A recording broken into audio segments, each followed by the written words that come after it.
Lasarte, Spain, the year 1965, and the annual gathering of the finest riders as they vie for the most coveted title in cycling, the professional championship of the world. Among the top names were French ace Jacques Anquetil. It was a title everyone wanted, and no one was thinking a British rider would beat them to it. Simpson's main rival all day would be the tough German rider Rudi Altig, who was a favourite among the 74 starters.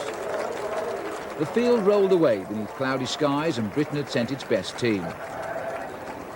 No British rider had ever won. Tom Simpson was about to change that. A breakaway developed early on, and Simpson and Altig were both in it.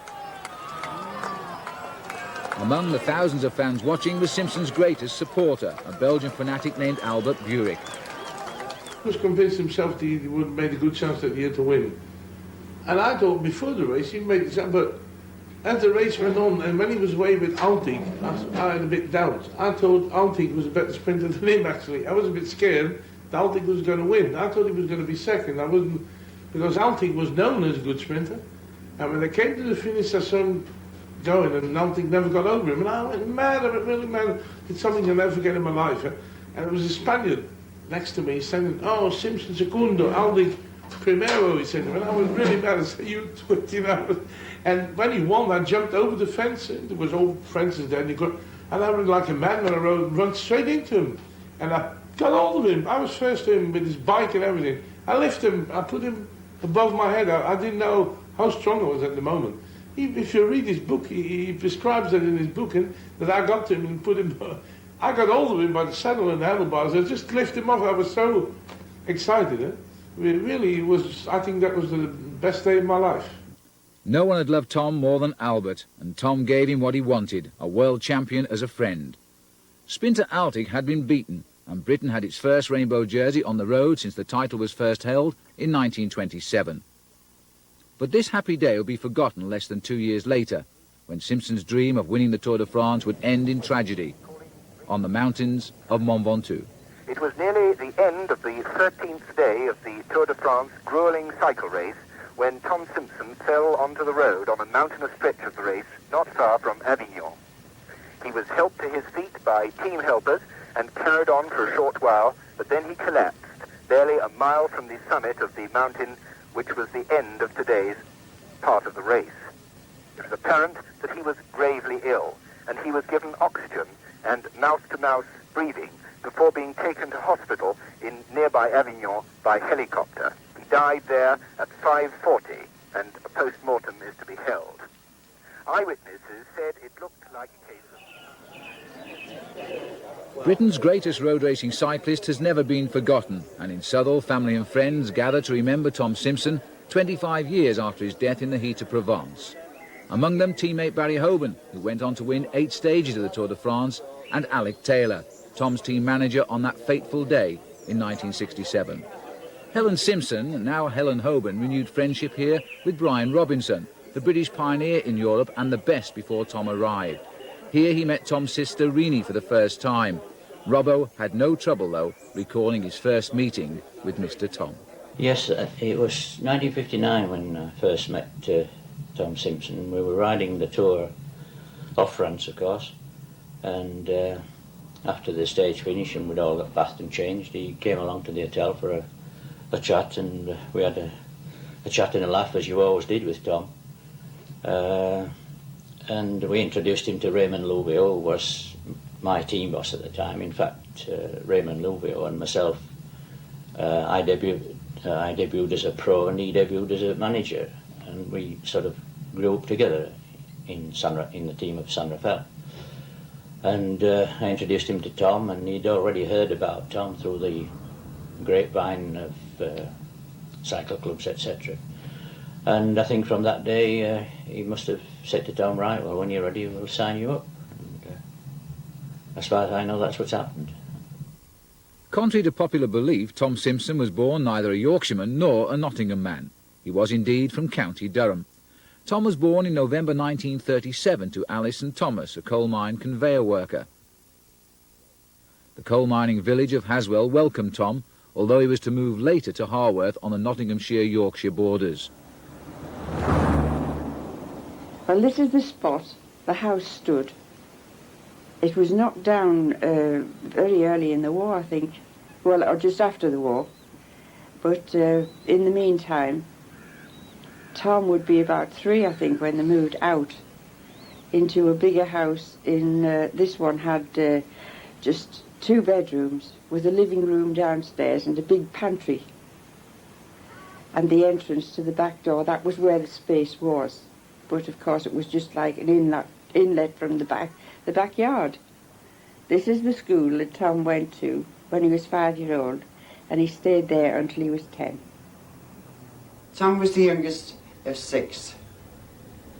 We were 4 girls, and then just over 5 years break, and then 2 boys came along.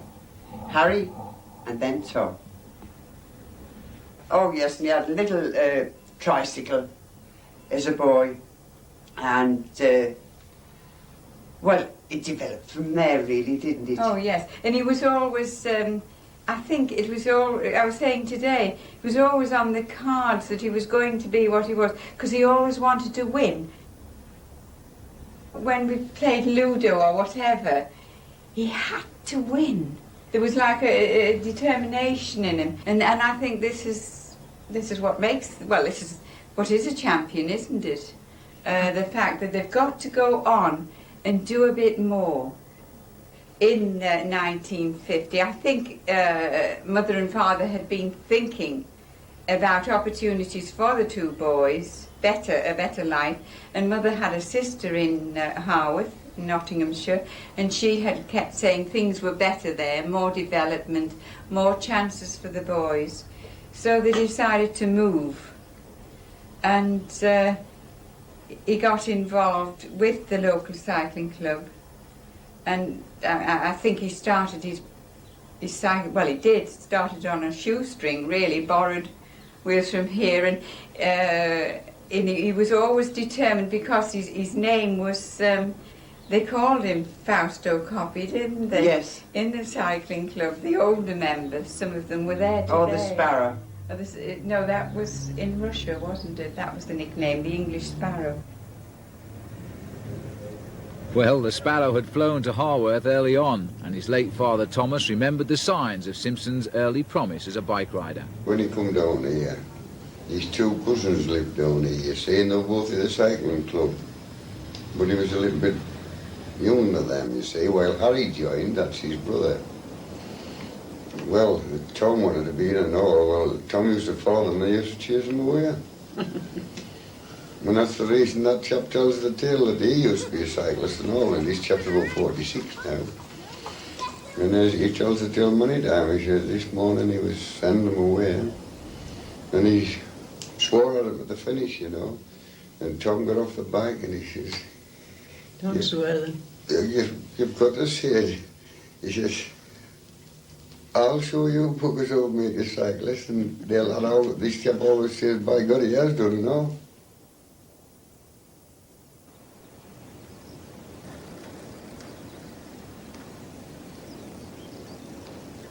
Tom joined the local Harworth and District Cycling Club, but talent isn't always apparent when the body is young, and soon Simpson was being left behind.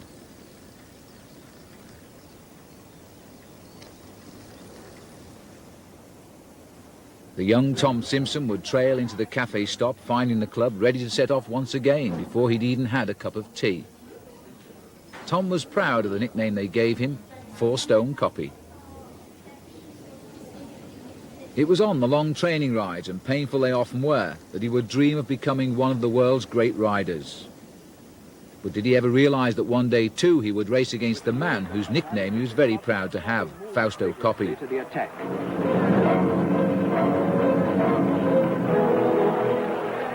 Away in front, Knowlton, in his forceful style, strains every muscle to maintain his advantage. But his terrific efforts are beginning to tell, and Copy, dropping the peloton with less than 1,000 meters to the top of the climb, is in hot pursuit. He catches Gemignani and Bartali, and then, barely 400 meters from the finish, overhauls and passes Knowlton, who is a very tired man, and Copy forges on to yet another stage win. The Dutchman's valiant effort is of no avail.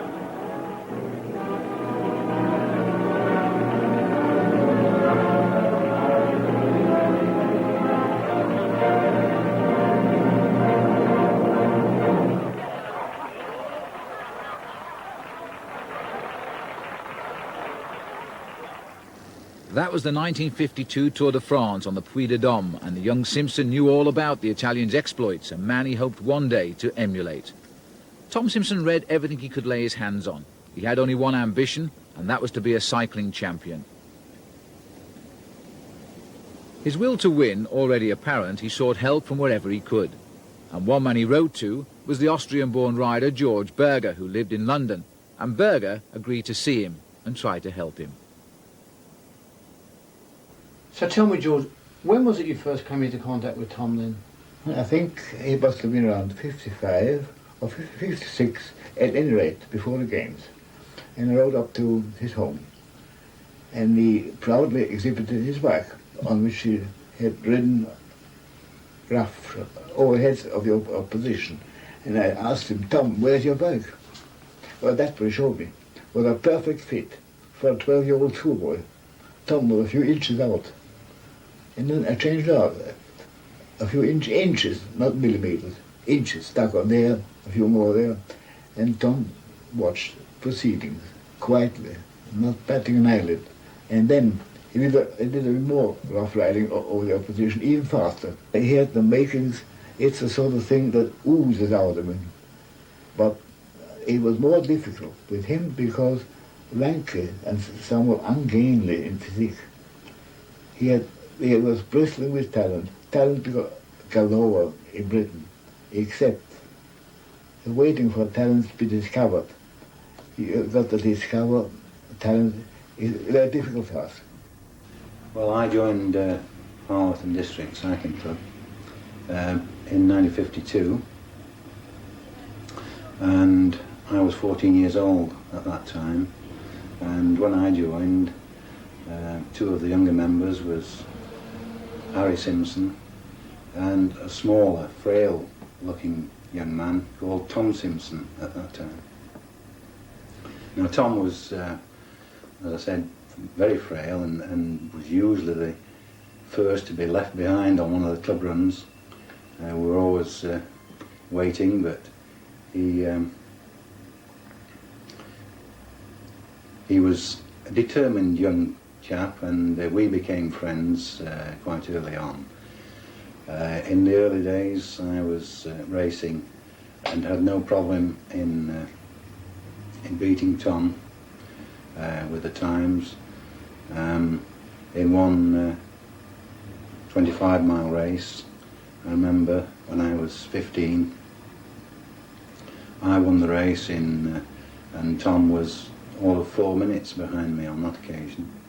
But as he approached his 16 years, Tom was growing in stature by then. He was sort of a later developer in his growing, and it was obvious then that when he won the local 5-mile club handicap race in a new record time, he was starting to make his mark with the club, and it was obvious he was going on to better things. In his bedroom when he was quite young, and he used to go up to tidy it up, he used to say, "You'll have to move some of this rubbish, boy." He had storybooks all made up for scrapbooks of big riders, Copy, Kubler and different ones. He used to say, "Well, I'm dreaming of them." He says, "and I'm going to be one of them before I'm finished." I says, "You're going to do such wonders." I never thought he would accomplish it. I didn't. Later on, I look at another list, and this is another race he won. It's in 1957, and he'd then become a member of the Fallowfield Club. And Tom was then racing at Fallowfield, and because we trained and raced together, I was also joining him and racing at Fallowfield on the track there. And Tom was doing very, very well. We'd bought a car between us and paid £25 for this old Ford 10 car, and so that was a cost of £12.10 each. And the grand old thing, it never let us down. The brakes were virtually non-existent. The clutch was quite useless, and the lights were lethal. But it got us to Fallowfield every Tuesday night and back home again.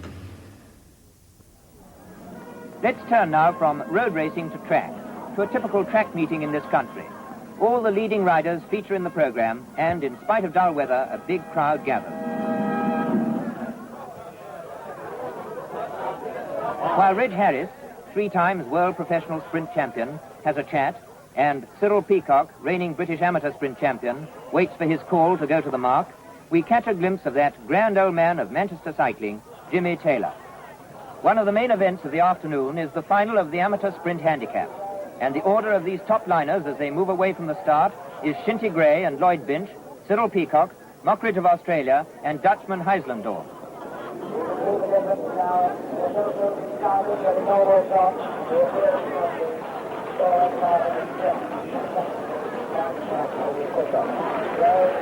Gray uses his handicap advantage to take the lead, and Peacock and Mockridge are soon moving up on the outside, with Heislandorf hugging the grass. Now's the moment. Here's Mockridge using his devastating power to pass the leaders and win comfortably, with Peacock in second place. Fallowfield, sadly, is no more. The crowds are gone too, but in 1993 the stadium's successor was built in Manchester at a cost of £9 million. Simpson was 19 in 1956 and had begun to develop not as a road rider, but as a track rider. And although he would never have made the sturdily built sprinters like Reg Harris sit up, his natural speed did lend itself to top-class pursuiting. One accomplished track rider was Cyril Cartwright, 1949 World Pursuit medalist, and Simpson was lucky to meet him at Fallowfield. First met Tommy Simpson in 1956. I'd finished racing in 1952. I saw him on the track as a raw novice. I just went there as a spectator, and I was very impressed with a turn of speed which he had, which was just natural to him. He had 2.5 laps very fast, and of course he had no idea how to ride the track, and he just blew up at the end of it all.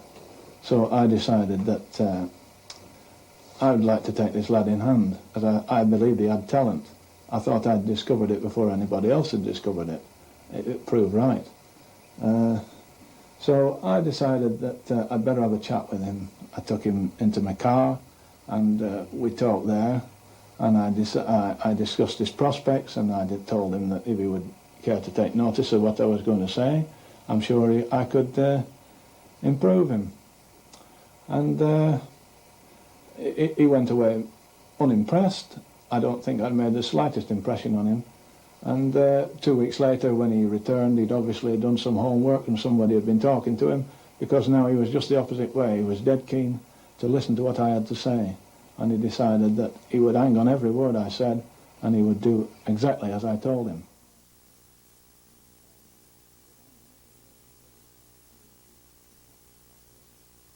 Well, the first thing I decided we'd better do was take him down to the track. The machine he was riding was pretty hopeless. It was a road bike, and the position was all wrong. So I decided I would lend him my machine. I fixed up his position on my machine. He said it was feeling much better. And on a private visit to the track, I taught him how to use a better technique for starting, which was worth about 3 seconds to him on the first half lap. And then from there, I decided that he'd better know a little bit about how to ride the track. So I got my machine, and we rode around the track together. I showed him how to position himself in a bunched race, how to position himself to win a sprint, and how to develop a sprint, which required a slightly different technique to what he was accustomed to. I've no doubt that this lad had got ability right from the start. I could see it, perhaps nobody else could, but I saved him a lot of time. My knowledge had been acquired over 13 or 14 years of racing simply by trial and error. I'd made a lot of errors. Now, by adopting my methods, I saved him much time. As a 19-year-old boy, he had got the knowledge which had taken me up to the age of 28 to acquire. He won the Pursuit Championship, and he got in the Olympic Games, all using my bike. And Later on, he began to think in higher terms of turning professional. I told him he needed to speak French, and he couldn't make a living in England. He must live on the continent. It was the only way he would make any money at it. And this wasn't easy. The next thing I knew, he put £100 in his pocket, and he was off to the continent. And we all know what a success he made of that. It was clear that Simpson was both stubborn and determined, but Cartwright's words had inspired him. In 1959, Simpson was in Brittany, but not before he'd won an Olympic bronze medal riding Cyril's bike. This was the next departure now. Riding alone and training in a foreign country seemed to make no difference to Tommy Simpson. Life across the Channel is a big wrench to most English people, and Barry Hoban was aware of the problems any newcomer to the continent would face. A good rider has got to go to the continent, get into a French team, and reprove himself once again on the continent. Now, the biggest setback that I find guys can get is that they can have a superb amount of class, but they've got to adapt to a way of living on the continent. They've got to adapt to a different language. They've got to adapt to a different form of food. That seems to be homesickness. That seems to be the point that gets so many riders. There's been lots of riders that I've seen over the years who've gone over there who have had the qualities, physical qualities, the capability of making the grade, but they've not adapted to the continental scene. That's a big handicap. But Tom adapted easily, and he was quick to learn French and mix with the people of Brittany. In his first season in 1959, he joined the Vale club Briochin. Tom was 21 when he went to France, and he quickly started winning. His break came in the Essor-Breton 4-day race in May 1959. He lost it by a single second. Then followed a stage win in the Route de France, and later, in the 8-day Tour de l'Ouest, he built a 4-minute lead. But he lost it all on the road to Saint-Brieuc, his adopted home. Yet he'd made his mark and was keeping Cyril Cartwright up to date. I'd like to show you a letter that I have here, dated the 4th of May 1959.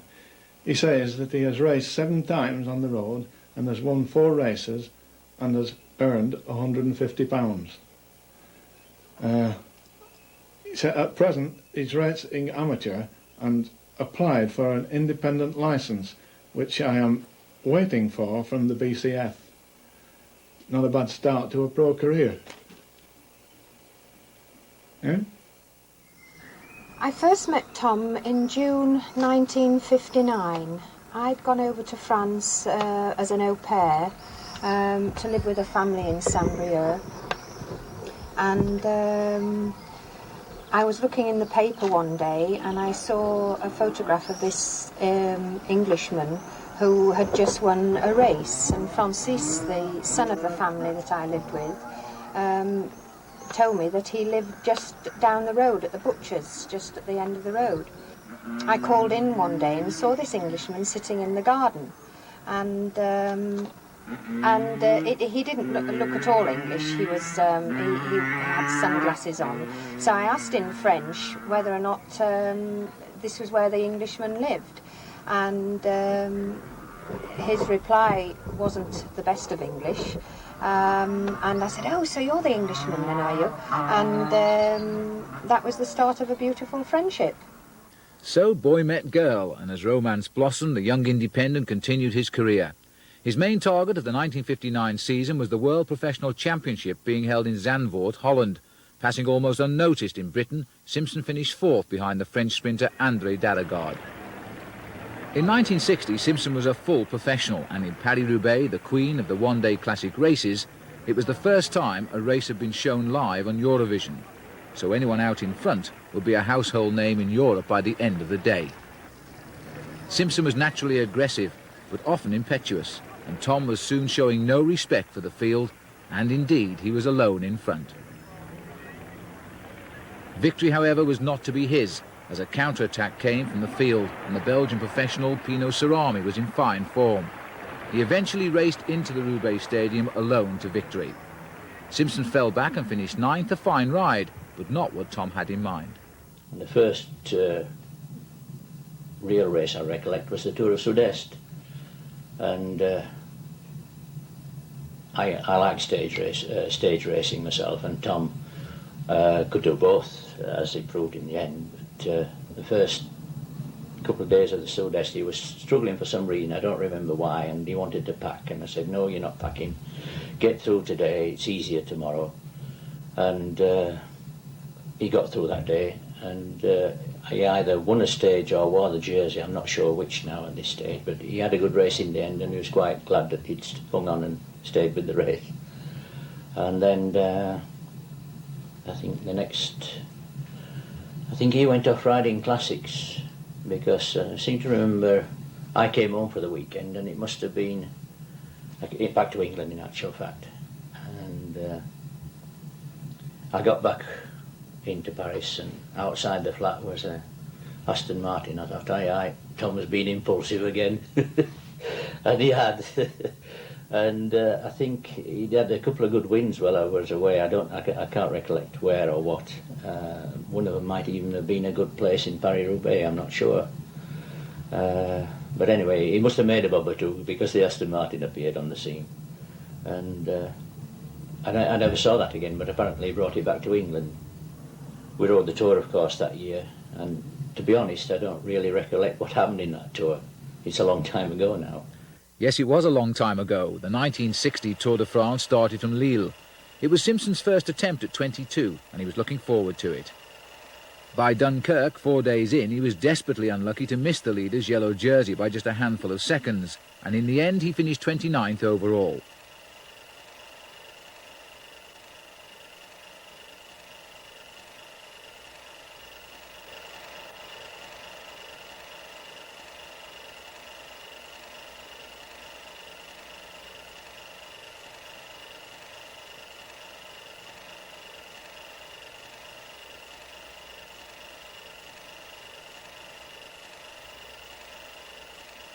Of the 8 men in the Great Britain team, which consisted of Harry Reynolds, John Andrews, Stan Britton, Norman Shield, John Kennedy, Vic Sutton, only Brian Robinson would finish the Tour with Tom. He was an outstanding 26th. But we both finished. I don't even remember the rest of the team, to be honest, whether it was a trade team or a national team. But he served his apprenticeship in that Tour and learned what the Tour is all about, because you've got to ride one to be able to ride the next one a lot better. It's not a case of the actual racing, but the periphery of racing, like being organised in the bedroom, getting all your things together, and being quick about everything you do so you can get more sleep than the next man. Get all these little advantages going for you. Well, that's not Tom's nature, really. He's more happy-go-lucky. I'm more of a serious type myself.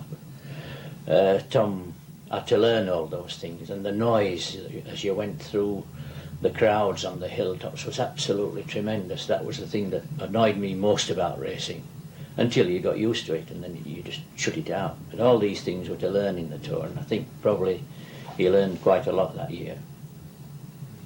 And obviously he got through the Tour in 29th place, which is no discredit to anyone. We got engaged Christmas Eve 1960, and we had planned to get married the following October, but Tom, being the impulsive chap that he was, thought that there was no reason why we couldn't get married before I went back to Germany and before he went down training to the south of France. So we managed to get a special licence, and we were married on the 3rd of January. It was a very quiet wedding, by the way. There was only about 12 of us, but it was a very special day for us both. The following day we went down to London because Tom had been invited to a cycling dinner. I'm not quite sure what dinner it was, but so when we arrived there, Tom with his new wife, nobody of course believed that we'd got married the day before, until we actually showed them our rings.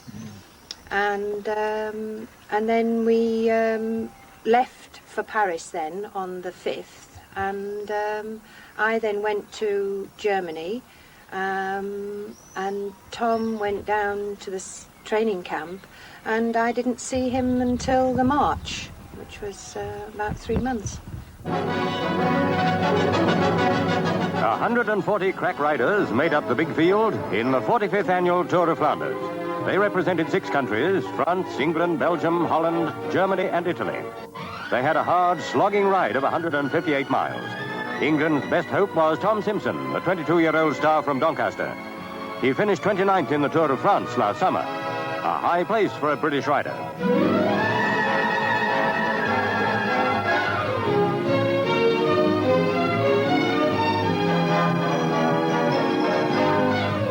There are no mountains in Flanders, though some of the hills were a test for tired legs. They must have envied the motorcyclists.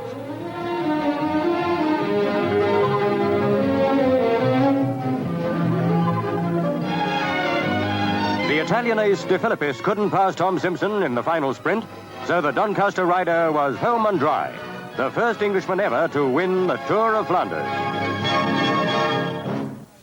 Simpson was now a classic winner, but when he started to wear a bowler hat and play to his image of an English city gent, the winds dried up, and he was lost as to the reason why.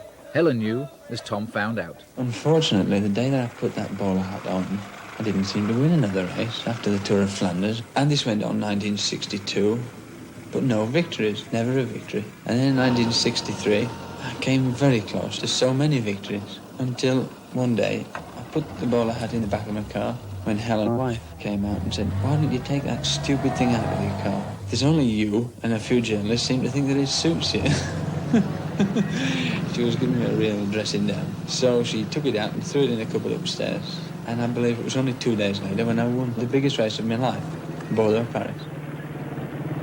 In 1963, Bordeaux-Paris was certainly the hardest classic race run over the daunting distance of 557 kilometres, almost 350 miles non-stop. Much of the race was behind small motorcycles, and no British rider had won since 1896. Another Simpson milestone was erected.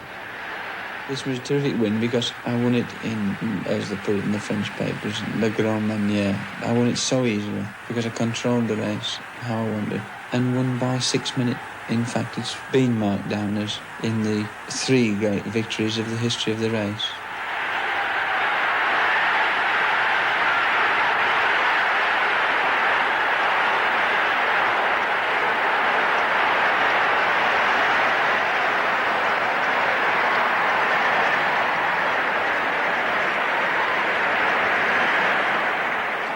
You know, I cried at the end of that race. It was the first race I'd won in 1963 and the first that I'd won for 27 months. And it was such a happy feeling that I just couldn't hold myself in any longer. When did you first meet Tom then? That was in 1958 at the Track World Championships in Paris. I met him there, and as my parents were running a boarding house in this particular cafe, and from 55 on somewhere, I told him if he wanted to come. He was planning to come to Belgium riding the track. I said, come and stay with us, because we had lots of young English lads staying there. For years we had hundreds and hundreds of English bike riders staying there with us. Our place was very well known in England at that moment. And we stopped running this place in 66. We moved to our place in Vestelburg, where we opened then the Ville Hotel Tom Simpson. But back in those early days, you could see then that Tom, back in 1958, Tom had the makings of a good bike driver. Well, yeah, he had the guts and the character. He was special. There's not many people like him. No.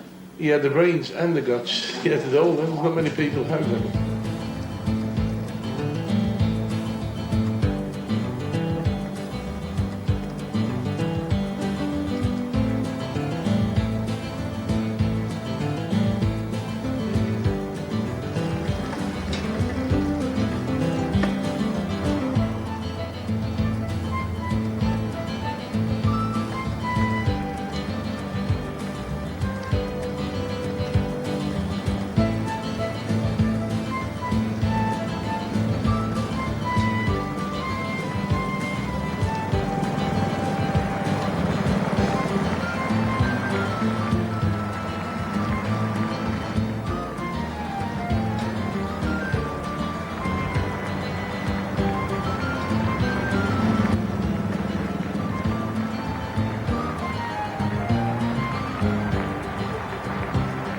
Simpson was now becoming a well-known sports star, even in Britain, where cycle racing attracted few words in the press or on television.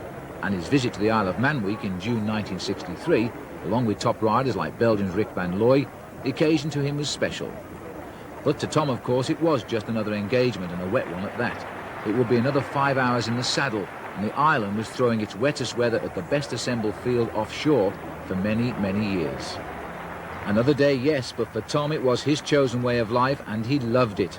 You could sense this as he chatted to sports commentator Eamon Andrews. Now, when you're on these long races, how does it affect the rider? What's the toughest moment? After you've done 175 miles, the bottom might be sore, your legs are aching, your back is aching with bending all the handlebars. You're very often hungry, although we do eat while we're riding. What do you eat? Rice, cakes, honey, anything that is high in sugar and calories. Now, there's something that also affects the professional racer. Well, it's a blackout. It's something to do with the digestive system, where all the organs tend to just cease to work after a big effort. It usually comes in the beginning of the season when a rider makes big efforts on it when his body isn't in tune to do those efforts.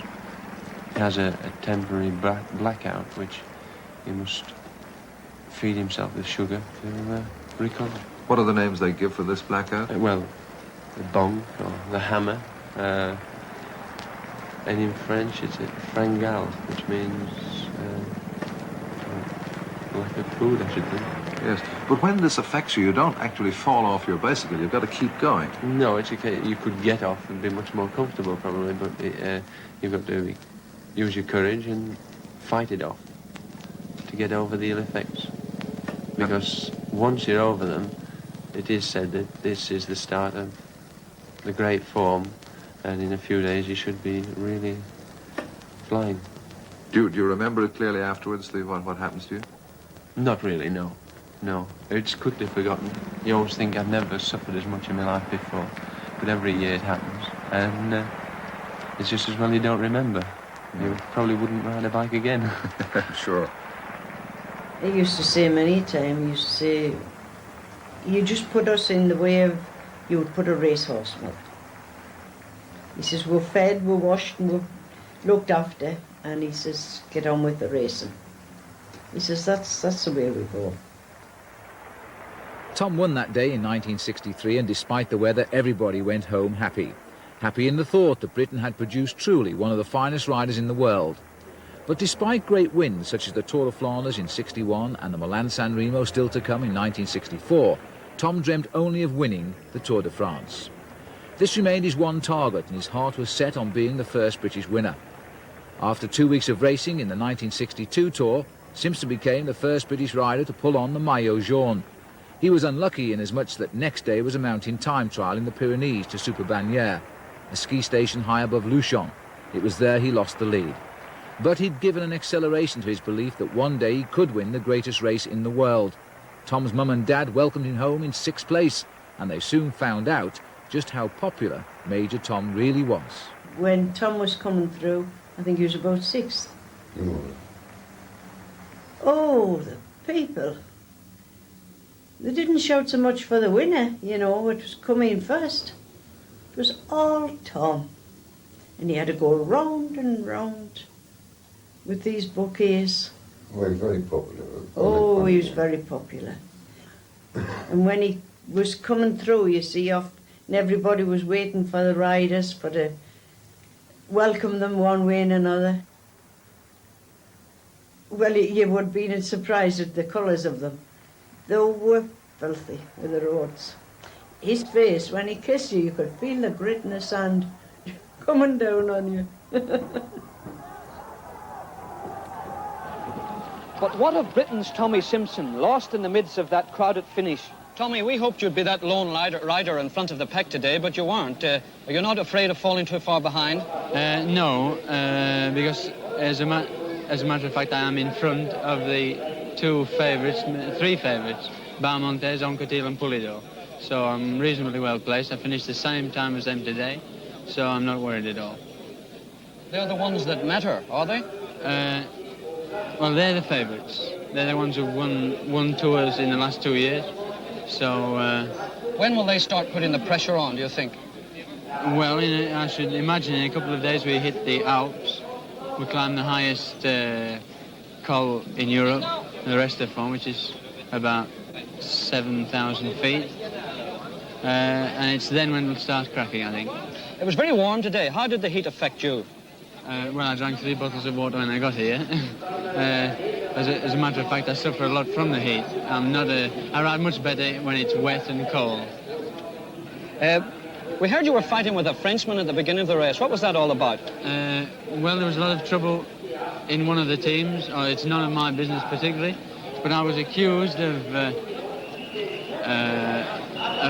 fixing the race with another Englishman, Alan Ramsbottom. You weren't actually fighting? Well, I had a fight with one of his teammates, who they said he wouldn't ride the tour because he was riding with me. What do you mean by fight? Did you have a punch-up? Well, I tried to have, but I was stopped. Well, now look, there's been a talk of a go-slow strike. What's that about? It's the journalists who talk of that, and just because they change the gear in the car and they stay behind us. But boy, they should get on their bikes. I see. That's just rumour, idle rumour, is it? Well, we did 25 mile an hour today, 25 mile an hour yesterday. I don't call that go slow. Tommy, you've had a hard day's riding, and you'll have another one in front of you tomorrow. But now this town's going to be alight with festivities tonight. What will you do? Well, I'll go back to the hotel now, have a bath, have a meal, and go to bed. You won't get tempted by the festivities? I'd like to go, but my legs are aching too much. The 1964 tour had ended in Paris and on the Parc des Princes Stadium with a time trial from Versailles. Jacques Anquetil won his 5th tour, a record, but neither he nor Tom Simpson would ever reach Paris again. Simpson had finished 14th and Anquetil had beaten Raymond Poulidor by the narrowest margin on record, just 55 seconds.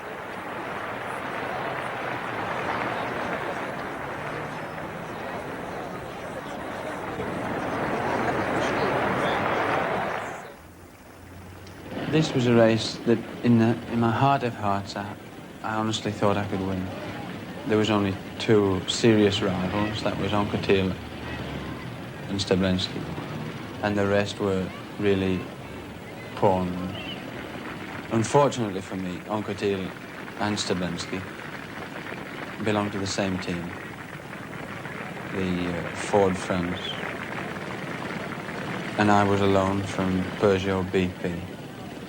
Not exactly alone, because early in the race I had 3 teammates with me, but as I said, they were pawns. They were eliminated before 150 miles from the finish, and from then on I was more or less alone with Anquetil and Stablensky.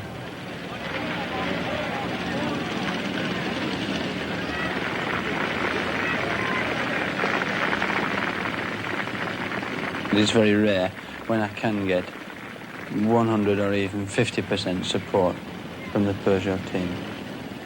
Most of them are young fellas who won't sacrifice themselves, but who want somebody else to help them.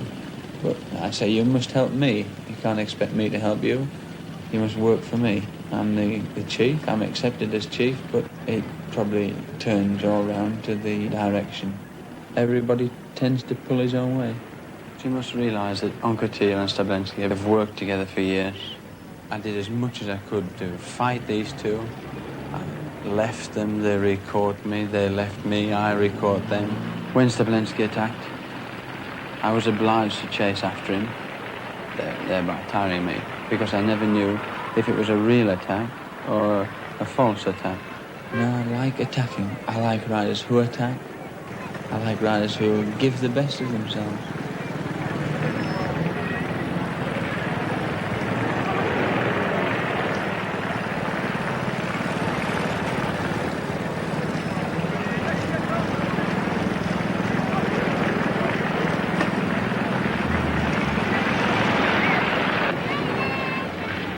Well, I did attack at the finish, but over the last 8 miles, I just couldn't beat them any longer.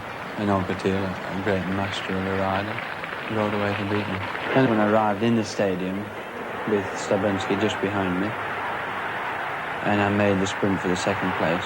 After making so many attacks, I couldn't give my best in the sprint. And Stavensky just passed me in the home straight. After the finish, of course, everything was more or less a blur.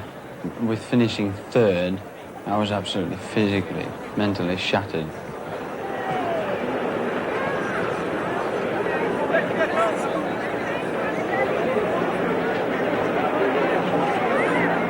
While everyone was mobbing on Cotille, I went over to see my wife.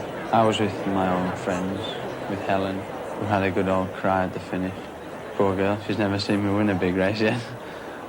I wasn't probably thinking of ever racing again, but they say it's a good rider who can ride himself into the ground. And I can tell you, probably half an hour afterwards, I was okay. I walked out of the stadium and got into the car and went off home, not thinking any more of it.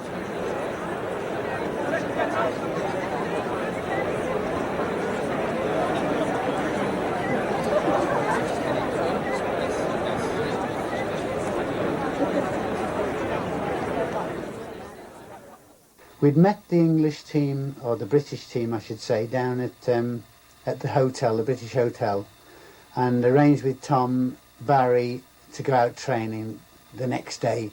And as Tom, as usual, let's have you all round at the hotel at 7:30, 8 o'clock. So we were all round sharp and off we went, and it was absolutely bucking it down. The roads were like rivers, there were rocks on the roads, it was terrible training. But Tom, of course, wanted to do the circuit, so we did about 3 or 4 laps of the circuit and then did a loop into the mountains somewhere. And I remember he was tremendously fit, and obviously, as usual, with it being a classic, or the World Championships, which he regarded obviously as a classic, he was going to be the winner. He was obviously confident. In fact, Tom was never confident if he was riding a criterium or if he was riding a KMS or an unimportant event in a stage in the Tour de France. But when it came to a classic or the World Championships, Tom was always confident he could win. I was actually with a friend. They lived at the bottom of the garden, and we'd gone over to their house to watch the television. Because obviously they were very keen, and when we heard that Tom had got away with Altig, we then rushed back home actually to watch it on our television, and because I just couldn't believe it, I was going crazy. Anyway, by this time there was a knock on the door, and people were just coming in from the neighbours were coming in. Simpson, I can see now down the road, way down the road, I can see them coming up. A tremendous effort between the two. They're side by side. Simpson in the blue jersey with the red sleeves for England, and Altig is on his wheel. Altig is on his wheel. They're on the near side of the road, and they're going for the line like mad. And Simpson, I think, is going to do it. Simpson is away. He's clear. Simpson has won. Simpson has won the World Championship, the first time ever by a Great Britain rider.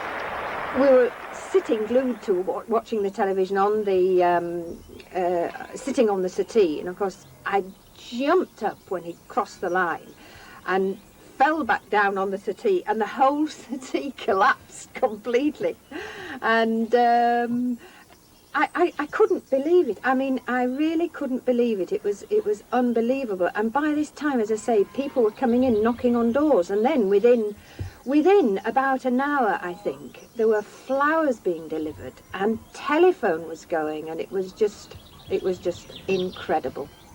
We got the news on the Sunday night, 5:30 off wireless. We sort of couldn't wait for the time, and 5:30 we put it on. And when it come through, we both started to cry.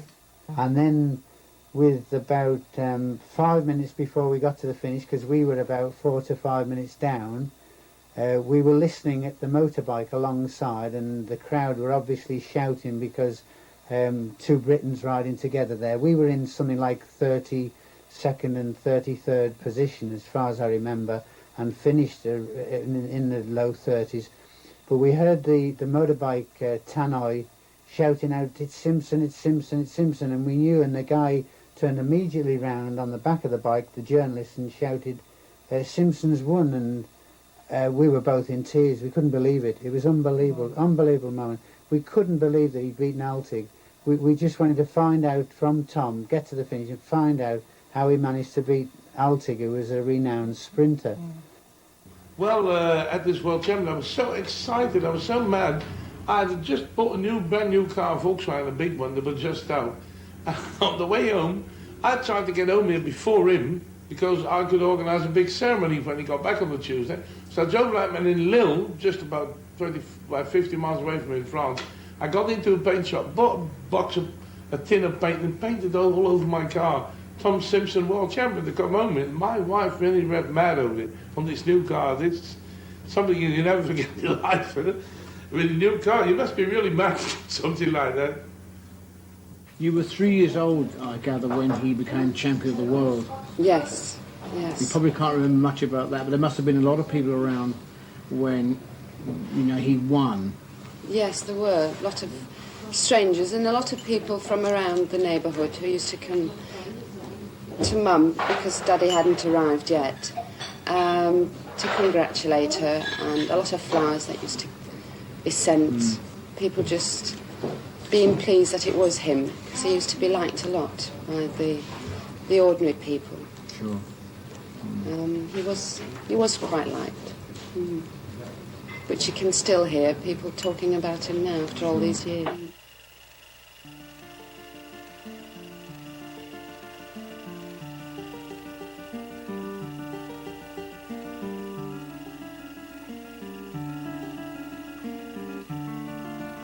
Tom's world title had been well received in Britain, and among the many honours bestowed upon him was the BBC Sports Personality of the Year. He was now a household name in a sport so alien to British culture. At this time, many top professional riders enjoyed winter skiing for maintaining fitness, and now world champion Tom Simpson enjoyed the winter days skiing with his family.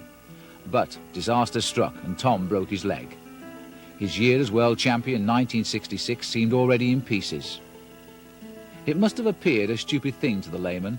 What on earth was a world champion cyclist doing skiing, they would say. But perhaps that is why men like Simpson are world champions, because their exuberance and wish to enjoy life to the full is their only route to the top. Injury is a part of that life, and Simpson saw it only as a setback, and certainly not the end of his career. It was early in the season, and he could be back to full fitness for the Tour de France, which was in July. There was time yet to put things to rights. So Tom joined old friends on a Falcon Cycles training camp in Mallorca. Unable, of course, to train, he was never short of a few helpful words. He could dream about the 1966 Tour de France, which would start in Nancy, and hope that this enforced rest would make him strong in midsummer so that he could win the one race in the world that daily haunted him. And it also allowed Tom to spend time with Helen, always at his side, ready to help him progress. These were frustrating days for Tommy Simpson, but he knew they wouldn't last forever.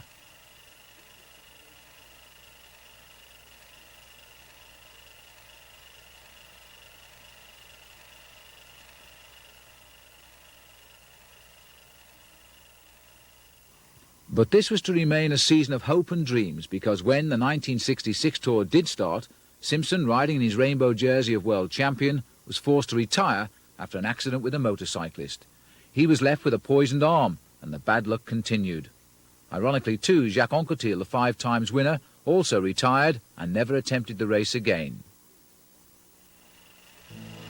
Tom's great success had enabled him and Helen to buy a holiday home on the romantic island of Corsica, and with the season wasted through injury, Simpson could only await 1967 while he played with Jane and Joanne, 2 young ladies who would grow up to speak Flemish as almost their first tongue. There's a bonus to everything, and here was the chance to be just a family man away from the cacophony of following cars and the noise. Recuperation was the key to a top season in 1967. Tom was now 29 and knew that, while not exactly old, time was no longer on his side, and 1967 just had to be a great year. His preparation continued at every opportunity. He wanted his body to be ready for the victorious season he had planned. And it started so well.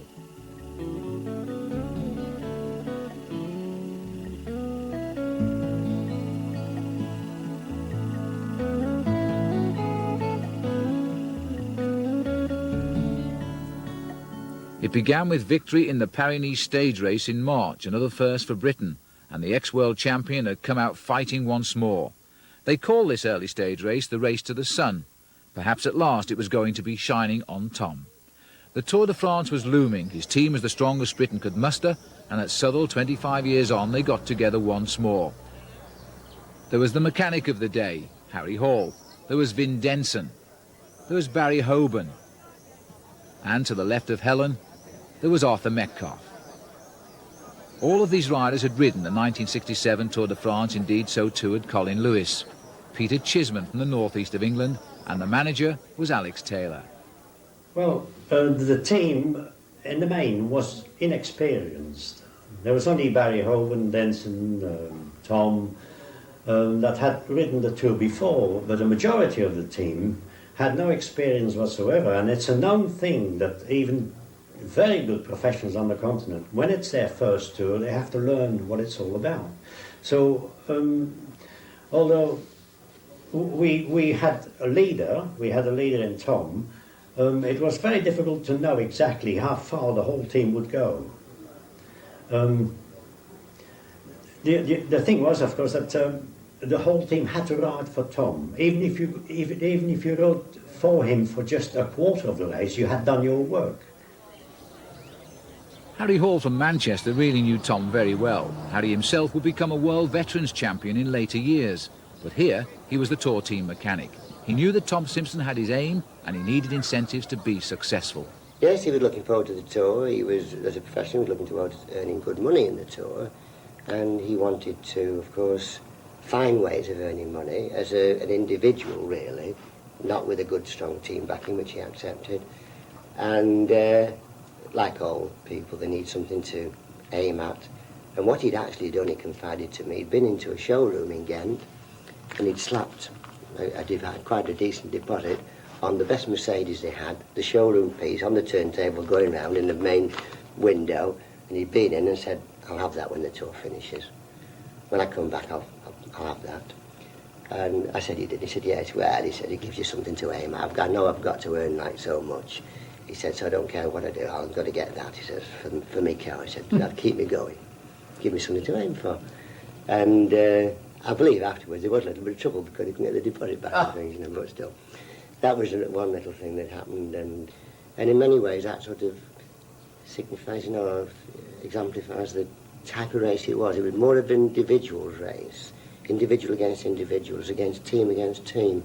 And Tom thought that he could use this, you know, in a way to get through the Tour well, and even have a possibility of winning. He confided that, yes, he did have a chance, obviously an outside chance, but he did. If he could stay out of the limelight, out of the pressure until the final, even the final time trial, which was his great ambition, was to get into the time trial within 3 minutes of the leader. He then thought he had a very fair chance of winning the Tour as an individual. The team, of course, could help in many ways, being there at the beginning, handing a bike over, support and so on. But he accepted that once the going got tough, the team would actually be, you know, back down the road somewhere. He would be on his own. And that was the way the race actually unfolded. The Tour progressed, and Tom was always riding near the front and was very well placed on GC. We thought he would be doing quite a good Tour. As for winning it, that was something different, but we thought he would have done a very, very good Tour that year. He was very keen, he was geared up for it too. But eventually, of course, we came to the very big stage, climbing the Mont Ventoux. It was very, very hot that day, and Tom had said to me that today was going to be a very important day, but then, of course, we all knew that because of the terrible hard climb and the conditions which were to the extremes because of the heat. What did Tom, do you think, know of the Ventoux? Had he climbed that before in other races? Yes. So he knew the the stranger Ventoux. to the Ventoux? Not to my knowledge, no. He knew it. He was well prepared for it. One or two funny things did happen on the day, but he was mentally, you know, well prepared. We'd done his bike the night before. We'd got we got his very light wheels in. In fact, I'd been out at midnight and got stopped by police riding round whichever town it was in the dark, testing his bike for him. And I said, no, I've got to do this, it's important for tomorrow, and they let me off, of course. And so he was all prepared, he geared his bike up, and we had the blocks and everything ready. So in his mind, I'm sure that he was on course for a ride that day. And in fact, I know on the early stages of the Vonto, when you're going through the trees, the field was getting well thinned out. Unfortunately, our team, with the exception of Holborn, had been eliminated from the first main group. And Tom was in the spearhead. And I suddenly saw that he'd gone up the road, I think it was Pulido and Jimenez, who'd made a very early attack on the lower slopes. And that confirmed, of course, that Tom meant business that day. That was his main intent. He was going to go with everything that day. He couldn't actually, maintain the pace with Jimenez and Pulido. We lost him, he came back into the group. Then, of course, we did begin to move up because the whole field began to thin out and split. And, of course, Tom was up front somewhere, as we knew. Eventually, we came across Tom, really, as he was beginning to suffer, as it turned out, because he was coming backwards. Although he was still lying about 6th or 7th on the road, there was a very small group just catching him as we came up to him, which was like Janssens and people, and Amar and people like that. I think Jimenez and Pulido and people like that were in front anyway. But there was only a few. And he was obviously beginning to suffer a bit. And this group caught him and passed him, which was unusual because he would have normally retaliated and gone in with them, which he didn't. And then that was when we realised there was some difficulties being experienced. And we eventually, the group passed him, and we were eventually behind him as he got into some quite severe difficulties and started waving in the road. I was on the top of the car and I got ready to jump out. It was obvious that something was going to happen. He was going to hit the side or go over the edge because it was quite a steep drop on the left-hand side. I jumped out actually as I thought he was going to go over the edge, but he pulled it up in a jerky fashion and made his way back to the other side where he'd lost his momentum and simply fell against the bank. So, because I ran to him and I thought it was finished then. I said, it's finished for you, Tom, and I undid his straps. And I said to you previously, this is when he got very angry and said, no, we must go on. And then Alec came up and we actually manhandled him back onto the road and levelled him up. Said, okay, he said, on. So we started to just give him a bit of a push and he remembered his straps and he said, like, my straps, Harry. So we tightened his straps and we pushed him off. And he went off and Alec got back in the car, I jumped back on the car again. And that was the first of the falls, and he went steady for maybe a couple of 100 metres. And then again he repeated the thing. He got into difficulties, and as I say, I was on the top ready to jump, which I did because he went over, and it was near the kilometre to go sign. I think we just actually passed it, and he just fell over in the road, clunk. And I got to him, and he was just lying on the road, and we had a bit of difficulty getting him off the bike, as you know. His hands were locked on, and I eventually, got him out of his clips, and we got him off and took him to the side of the road where he was in a bad way. And inexperience, of course, we didn't really know what to do, but we went through the motions of I undid him, let some air in, and then the nurse came, and we tried to do mouth-to-mouth resuscitation for a few minutes until the doctor arrived. And then the doctor arrived with some oxygen equipment, which we put on him, and they continued the resuscitation, and I did with them. And it stayed like that until the helicopter came in, and we were ushered away and back into the cars, and we had to continue to the finish, and all riders had gone past, of course, and then we had to proceed to the finish and await the outcome, which was a bit nerve-wracking because we didn't really know. You kept your fingers crossed. I personally knew, in many ways that there was no hope, but you still keep your fingers crossed. He's in better hands, he's got oxygen, he's in medics, and you think that some miracle may happen. Of course it didn't. And that was the end of it. So. Yeah, I woke up the following morning, and first thing I thought, hell, I've had a real bad dream. And then suddenly it dawned that I hadn't had a bad dream. And the reality was, that Tom was no longer around. Tom was dead. That was very difficult to accept, and we were all like zombies, just going around. There was a hush about everything. We got to the signing on, and there was a hush. There was a hush with the people. There was an eerie hush, and the riders were all coming up and saying, "Oh, sorry, mate, you know, it was a hell of a shame." Because Tom, what you got to realise is, Tom was our teammate, but Tom was like me. Tom was one of the continental scene, and we were all mates. If it happened to me, it would have been the same.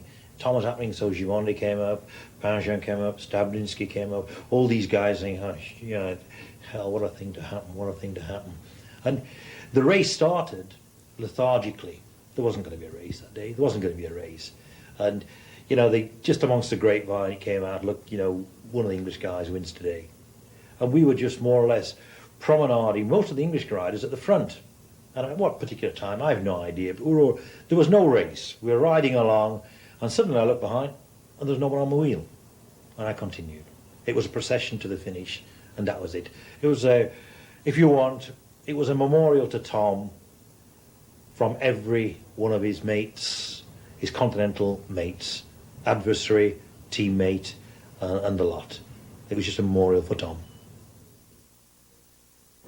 When he died, I was crying because Tom was a very fine man, and it was terrible for me to hear that he died on the bike, because he was a man with a lot of character, and a lot of people speak about bad things about him, but I don't believe that, because I know Tom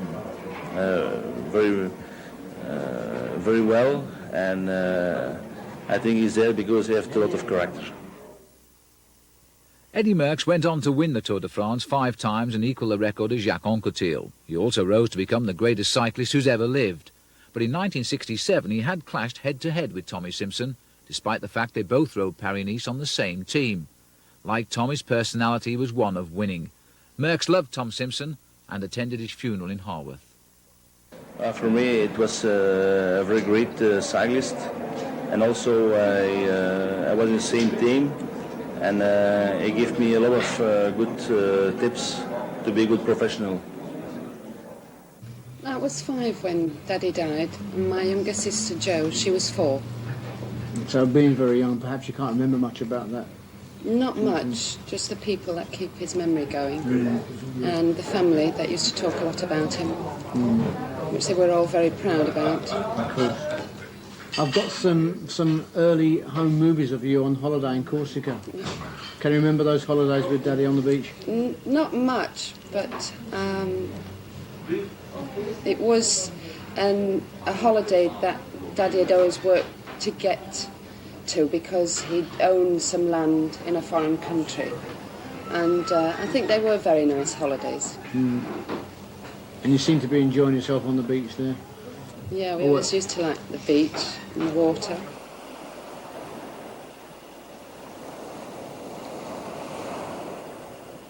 And I think his career was sort of spattered with these instances where he'd really poured everything in. He'd got the most out of it, and everybody that talked about Tom said, "Oh, what a bike rider, what a man, what a trier." Able to do that as a bike rider is tremendous. It produces champions, which he was. I mean, you don't win the world champs just by thinking about it. You've got to go out there and do it, and Tom was the one that went out and did it, and luckily he was an Englishman, and, you know, we did get the acclaim for having an English world champion at one time, which is very rare, of course. But Tom was a type that could do it, and hopefully we'll get the types again. He was his own worst enemy in many ways. He didn't know when to say and to stop. And possibly that was the problem he had at the end. He just drove himself too far. Not drugs particularly. Everybody was on stimulants of one sort or another. Well accepted fact. Tom was his own stimulants. He drove himself. You know, and I think that if you said what destroyed him, I said he destroyed himself. Simple as that. He had the ability.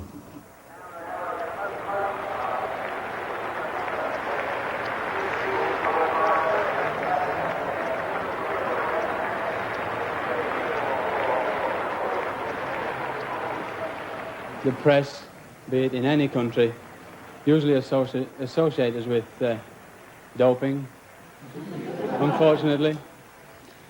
I've got a tale about doping, actually. Last time I was at the races in Doncaster, I was stood by one of the owners who had a good horse there, and he was quietly slipping it some sugar when the chief steward came across and said, "Hey, my man, what's that?"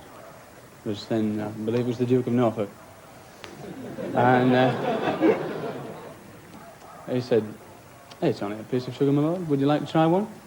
And he took one and handed one to the Duke of Norfolk. Found it was only sugar. Off the Duke of Norfolk went to his station to see that everything was put and clear. And the owner went over to the jockey and said, "All right, lad, you can hold it in for 5 furlongs, then let her go. And don't be worried if anybody passes you, because it'll only be me or the Duke of Norfolk."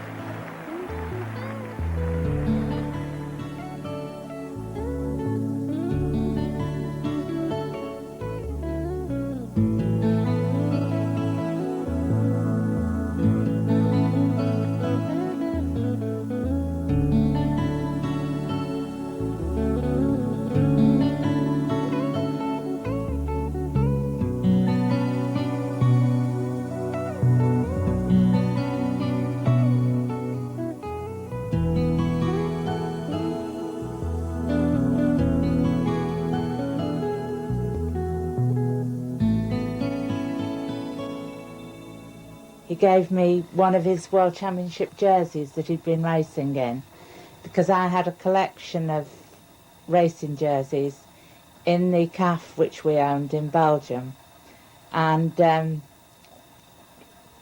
I used to collect all the jerseys of all the well-known riders, and I've absolutely cherished this one ever since. It's my favourite jersey. So that jersey's definitely not for sale, is it? No, definitely not.